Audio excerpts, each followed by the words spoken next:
আর বিশ্বাস করুন স্যার, আমি সারা রাত ঘুমাতে পারিনি। স্যার, বিষয়টা হলো আমরা আপনার তুলনায় হয়তো একটু দুর্বল হৃদয়ের স্যার। ধর্ম যা বলে যদি কোনো অমুসলিম ভালো কাজ করতে করতে মারা যায় তো তার কি স্বর্গপ্রাপ্তি হবে? ভগবান এক হন, তার শাখা থাকে। শুধু কথা বলে কি লাভ? মানব রূপে এই পৃথিবীতে আসে, সে সনাতন হয়। আপনাদের মধ্যে সুদ নেওয়া দেওয়ার জন্য তো নিষেধ করা হয়েছে। জি হ্যাঁ। কিন্তু আপনাদের লোকজন শাড়ি পেয়ে সেখানে আছে, তো আমাদের সমস্যা হয়।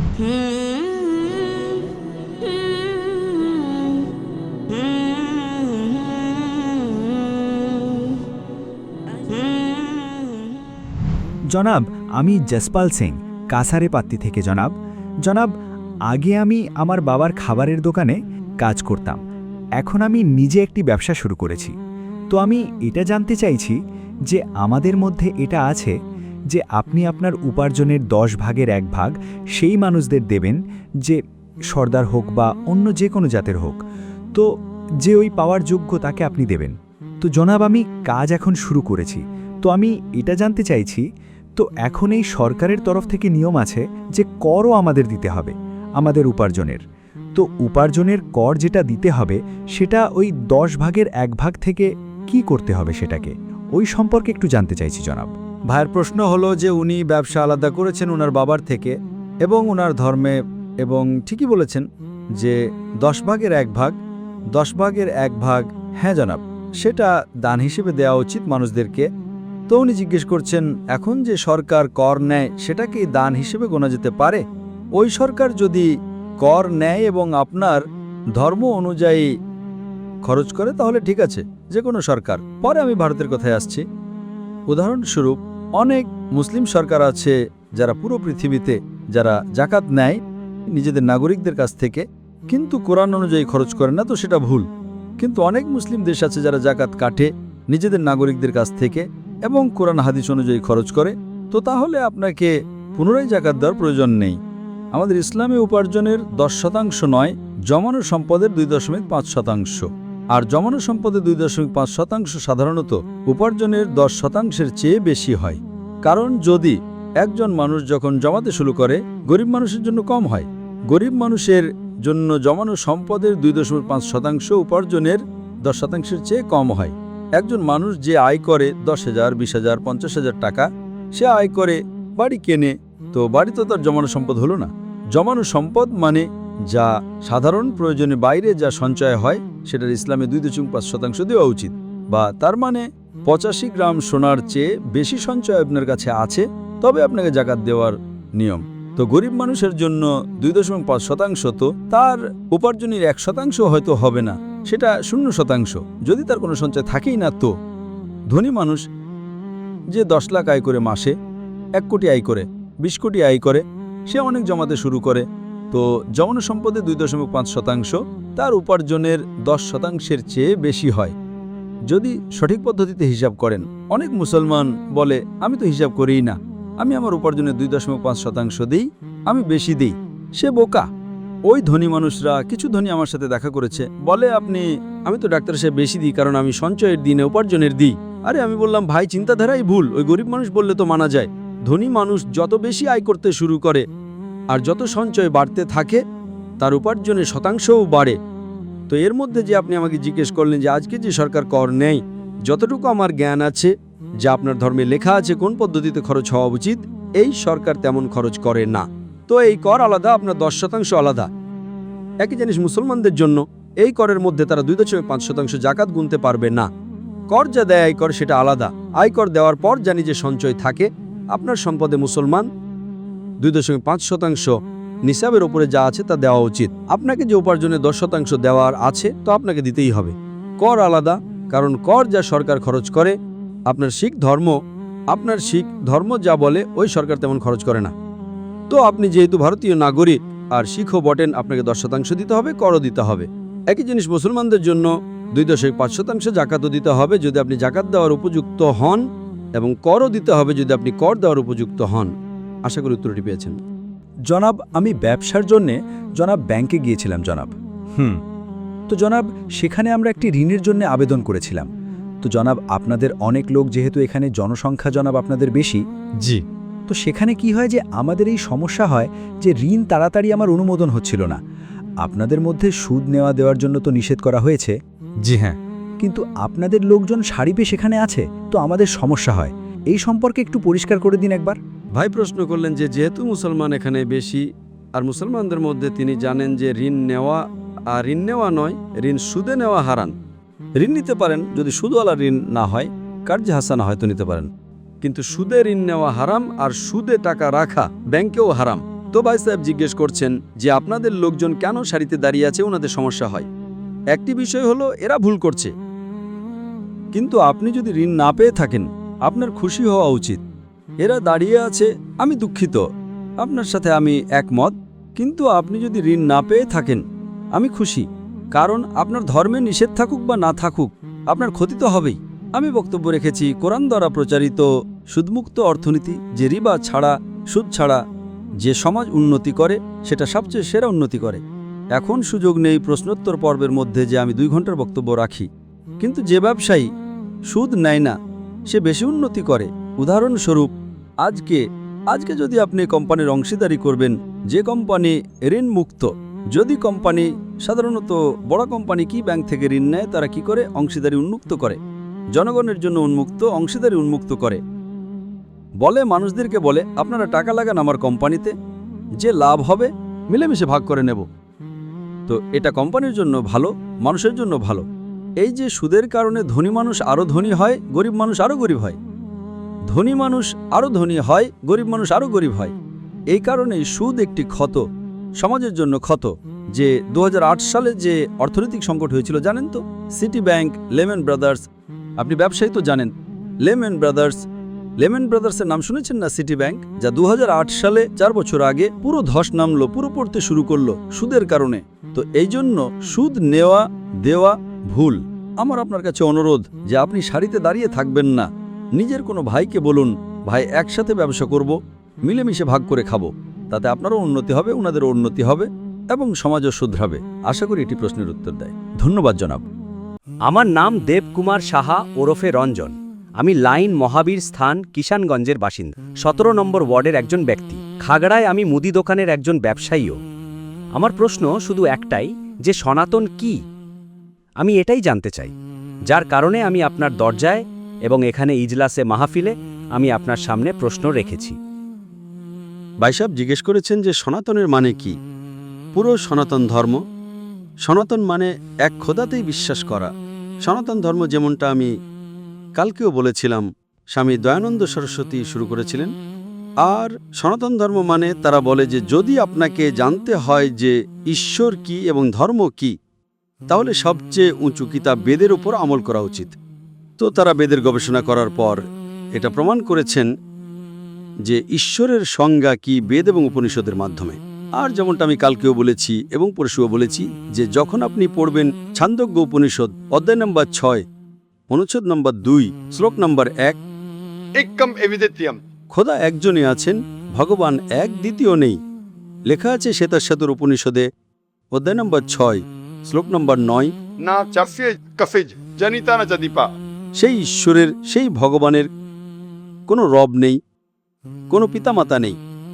লেখা আছে শ্বেতাশ্বেতর উপনিষদে অধ্যায় নম্বর 4, শ্লোক নম্বর 19। না তস্য প্রতিমা অস্তি। সেই ঈশ্বরের, সেই ভগবানের কোনো প্রতিমা নেই। প্রতিমা একটি সংস্কৃত শব্দ, যার মানে হলো প্রতিচ্ছবি, ছবি, আলোকচিত্র, চিত্রকর্ম, মূর্তি, ভাস্কর্য, পাথরের মূর্তি। সেই ঈশ্বরের, সেই ভগবানের কোনো প্রতিমা নেই, কোনো প্রতিচ্ছবি নেই, কোনো ছবি নেই, কোনো চিত্রকর্ম নেই, কোনো আলোকচিত্র নেই, কোনো পাথরের মূর্তি নেই, কোনো প্রতিকৃতি নেই। আর যেই ব্রহ্মসূত্র আছে হিন্দু ধর্মের, একম ব্রাহ্মম দ্বিতীয়া নাস্তে নেনা নাস্তে কিঞ্চন। ভগবান একজনই আছেন, দ্বিতীয় কেউ নেই, নেই, নেই, মোটেও নেই। তো আপনি যদি এটা জেনে নেন যে ভগবান এক, তার কোনো প্রতিচ্ছবি নেই, আর শুধু তারই ইবাদত করা উচিত, এটা হলো সনাতন ধর্মের প্রধান লক্ষ্য। তো আপনি বুঝতে পেরেছেন সনাতন ধর্ম কি ভাই সাহেব? আপাতত কিছু বলতে চাইব। হ্যাঁ বলুন ভাই সাহেব। সনাতন ধর্ম এক সনাতন ধর্ম হয় না। যে মানব জন্মে মানব রূপে এই পৃথিবীতে আসে সে সনাতন হয়, আর সনাতনের কোনো ধর্ম হয় না। ভগবান এক হন, তার শাখা থাকে, যেমন একটি গাছে তার ডালপালা থাকে, তার পাতা থাকে, সেগুলোতে ফল থাকে। ঠিক একইভাবে ধর্মেও সনাতন প্রত্যেক ব্যক্তি এই পৃথিবীতে যেই জন্ম নিয়েছে সে সনাতন, তার ওপরওয়ালাকে বিশ্বাস করা। যেই ব্যক্তি হয় তার শাখা অনেক থাকে। ভাই সাহেব, যিশু, ভাই সাহেব, জি আপনি যাই কথা বলেন, আমি যেই কথা বলি উদ্ধৃতি দিই বেদ, যজুর্বেদ, অধ্যায় 32, শ্লোক নম্বর 3। আমি যাই বলি, আমি যদি বলি 2 যোগ 2 5, 2 যোগ 2 6, তাহলে আমাকে উদ্ধৃতি তো দিতে হবে, তাই না? আপনি যা বলছেন তার কিছু কিছু লেখা আছে মনুস্মৃতির ভেতরে, আমি জানি। আমি যে কথা বলছি উদ্ধৃতি দিয়ে একদম সংক্ষেপে বলছি। আপনি যা বলছেন আমি এটা জানতে চাই না আপনি কি বিশ্বাস করেন। এজন্যই আমি বলেছি যে ধর্মকে জানার জন্য ধর্ম পালনকারীদের দেখবেন না, ধর্মের শাস্ত্রগুলোকে দেখুন। তো আমি এখানে এটা শোনার জন্য আসিনি আপনি সনাতন ধর্মে কি বিশ্বাস করেন। আমি এটা জানতে চাই আপনার ধর্মীয় কিতাবগুলো কি বলে। আমি যদি সবার কথা শুনতে শুরু করি, এখানে লক্ষ লক্ষ মানুষ আছেন, 5 থেকে 10 লাখের জমায়েত আছে, যে সে কি বলতে চায়, তাহলে লাভ কি? আপনি বুঝতে পারছেন তো? তো আপনি যেই উত্তরই দেন, আপনি যদি বলেন তাহলে আপনি উদ্ধৃতিও দেন। আপনি উদ্ধৃতি দেন ভগবদ্গীতার, উপনিষদের, বেদের, তারপর কথা বলেন। শুধু কথা বলে কি লাভ? উদ্ধৃতি দিন, কথা বলুন, তারপর আপনি জানতে পারবেন কি সঠিক আর কি ভুল। আমি বিজয় ভুত্রা এবং আমি একজন শিল্পপতি। কাল সন্ধ্যায় আমি আপনার কাছে কিছু কথা বলেছিলাম। সেই কথাগুলো নিয়ে আমি সারা রাত অনেক চিন্তা করেছি স্যার। আর কলকাতায় আমার অনেক বন্ধু আছেন যারা পণ্ডিত, বিদ্বান, তাদের সাথে কথা বলেছি। আর বিশ্বাস করুন স্যার, আমি সারা রাত ঘুমাতে পারিনি। সকালে আপনার সাথে দেখা করতে চেয়েছিলাম, অনেক চেষ্টা করেছি, কিন্তু দুর্ভাগ্যবশত আপনার এত ব্যস্ত সূচি ছিল যে দেখা করতে পারিনি। কথা বলার পর আজ এখন আমার মনে আছে আপনার প্রেস ইন্টারভিউ যখন আপনি যেদিন এখানে কিষানগঞ্জে এসেছিলেন, তো কোনো একজন সাংবাদিক আপনাকে বলেছিলেন যে গন্তব্য তো একটাই, পথ কি আলাদা আলাদা? তখন আপনি সাথে সাথে তাকে উত্তর দিয়েছিলেন পথও একটাই। সেদিন থেকে শুরু করে কাল সেই চিন্তাভাবনার উপর আমিও ভেবেছি। তো বাস্তবিকই আপনার কথা একদম সঠিক স্যার। আমি এতে একটু পরিবর্তন করছি নিজের মন থেকে, যে গন্তব্য একটাই স্যার, পথও একটাই। আমরা হয়তো পথে একা চলতে গিয়ে একটু ভয় পেয়ে যাই, তাই কারো সাহায্য নিয়ে নিই, মূর্তি পূজা বা কারো সাহায্য নিয়ে নিই। কিন্তু বহুদূর যাওয়ার পর শেষমেশ আপনি আর আমি আর আপনি এক হয়ে যাই।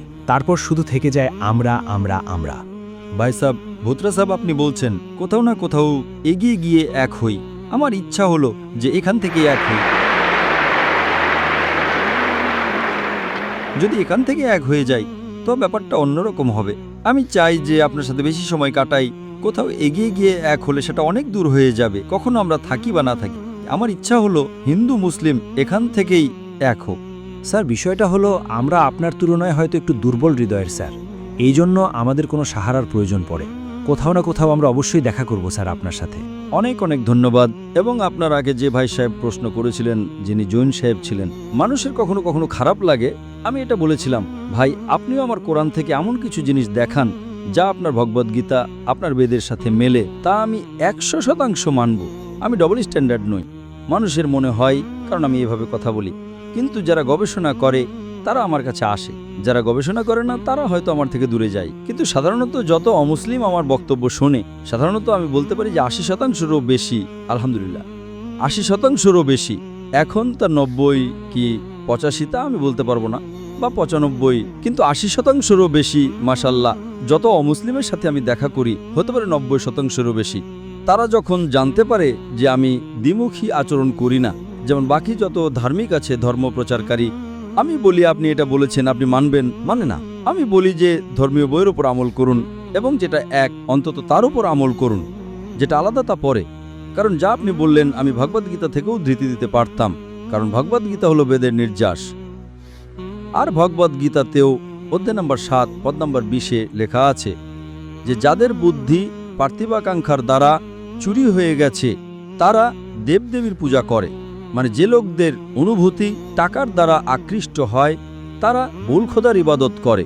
আপনি এগিয়ে পড়বেন ভগবদ্গীতা অধ্যায় নম্বর 7 পদ নম্বর 21, 22, 23-এ শ্রীকৃষ্ণ বলেছেন যে যারা ভুল ঈশ্বরের পূজা করে তবুও যে এক ঈশ্বর আছেন তিনি তাদের বিষয় মেনে নেন, তাদের দোয়া কবুল করেন। কিন্তু যারা ভুল ঈশ্বরের পূজা করে তারা ভুল জায়গায় যাবে, যারা সঠিক এক ঈশ্বরের পূজা করে তারা সঠিক ঈশ্বরের কাছে আসবে। এখন এত ছোট বক্তব্যে আমি বেদ, ভগবদ্গীতা সবকিছুর তো দিতে পারবো না। আমার একটা বক্তব্য আছে ইসলাম এবং হিন্দু ধর্মের মধ্যে মিল, ইসলাম এবং হিন্দু ধর্মের সাদৃশ্য। যদি আমি শুধু মুহাম্মদ সাল্লাল্লাহু আলাইহি সাল্লামের কথা উল্লেখ করি বেদে, ভগবদ্গীতায়, তো 1.5 ঘন্টা লাগে। শুধু আমি তাওহীদের উল্লেখ করব বেদে, ভগবদ্গীতায়। আমি ভগবদ্গীতাও পড়েছি, কিন্তু এটা সম্ভব নয় যে একটা ছোট্ট প্রশ্নোত্তর পড়বে আমি সবকিছু বলি। তো এজন্য আমি খুব খুশি যে আপনি আমার কাজ সহজ করেছেন, আপনি নিজে গবেষণা করেছেন, এবং আমি চাই যে যেভাবে ভুতরা সাহেব আপনি যে গবেষণা করেছেন, আমি চাই যে যত অমুসলিম এখানে আছেন তারাও যেন তাদের ধর্মীয় বইয়ের বিষয়ে গবেষণা করেন। ইনশাআল্লাহ আমরা সব মানুষ এক হয়ে যাব এবং এক ঈশ্বরের ইবাদত করব। অনেক অনেক ধন্যবাদ। ধন্যবাদ। আমার নাম রাজকুমার সিংহ। আমি পশ্চিমবঙ্গ উত্তর দিনাজপুর জেলা করণদিঘি থানা থেকে বলছি।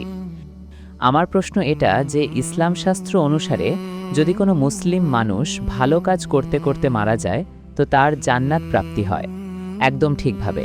যদি কোনো অমুসলিম যেমন হিন্দু ভালো কাজ করতে করতে মারা যায় তো তার কি স্বর্গপ্রাপ্তি হবে?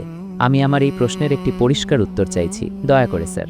ভাই সাহেবের খুব ভালো প্রশ্ন যে যদি মুসলমান ভালো কাজ করতে করতে মারা যায় তো সে জান্নাত পায়, যখন হিন্দু ভালো কাজ করতে করতে মারা যায় তো কি পায় সে, এটা ওনার প্রশ্ন।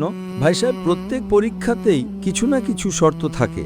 উদাহরণস্বরূপ, আমি যখন আইসিএসিতে 10ম শ্রেণী উত্তীর্ণ হই 1982 সালে, আমার 6টি বিষয় ছিল।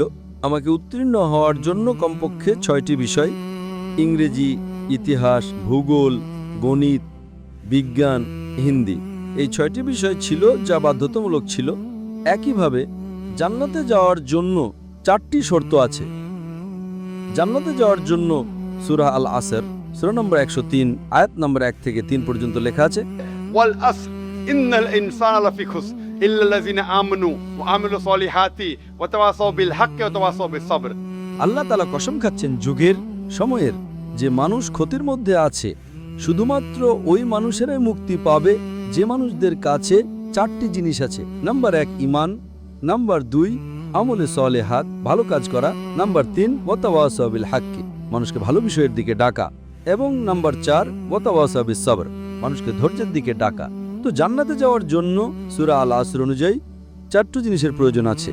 ঈমান, মানা যে খোদা এক, মুহাম্মদ সাল্লাল্লাহু আলাইহি সাল্লাম শেষ নবী, মূর্তি পূজা ভুল। নাম্বার 2 ভালো কাজ, নাম্বার 3 ওয়া তাওয়াসা বিল হাক্কি, দাওয়াত দেওয়া, নাম্বার 4 ওয়া তাওয়াসা বিস সবর।